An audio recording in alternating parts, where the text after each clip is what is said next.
നല്ല സ്മാർട്ട് കുട്ടികളല്ലേ ജയേട്ടാ? ഫസ്റ്റ് ഇംപ്രഷനിൽ തന്നെ എനിക്ക് അവരുടെ പെരുമാറ്റം പിടിച്ചില്ല. അല്ലെങ്കിൽ ഓവർ സ്മാർട്ട് ആയവരെ പണ്ടേ ജയേട്ടന് ഇഷ്ടമല്ലല്ലോ. നമ്മളിവിടെ വന്നത് ബൊട്ടാനിക്കൽ റിസർച്ചിനാണ്, അല്ലാതെ അവരുടെ ലവ് ഡെവലപ്മെന്റ് റിസർച്ച് ചെയ്യാനല്ല. ലവ് റിസർച്ചിലും ജയേട്ടൻ മോശക്കാരൊന്നും ആയിരുന്നില്ലല്ലോ. അതിന് കിട്ടിയ ഡോക്ടറേറ്റ് അല്ലേ ഞാൻ. നിനക്കെപ്പോഴും തമാശയാണ്. മുഖം മുറിപ്പിച്ചിരിക്കാൻ എനിക്കത്ര പ്രായമൊന്നും ആയിട്ടില്ലല്ലോ.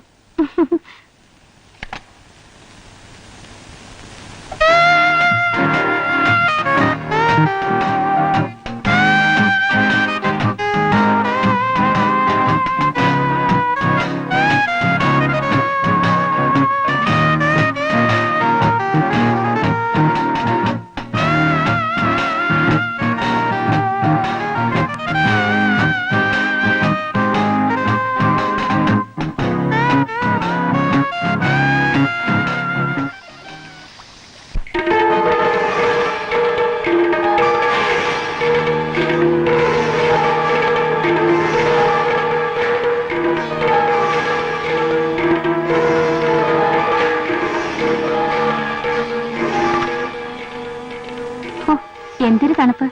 ഗോവിന്ദനോട് സപ്പറിന് വല്ലതും പറഞ്ഞോ? എനിക്ക് വല്ലാതെ വിശക്കുന്നു.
വീണ്ടും കുടിച്ചിട്ടുണ്ടല്ലേ?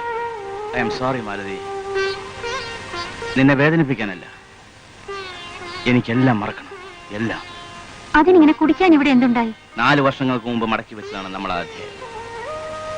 അത് വീണ്ടും എടുത്ത് വായിക്കാൻ നിന്നെ പ്രേരിപ്പിച്ചത് ഞാനാണ്.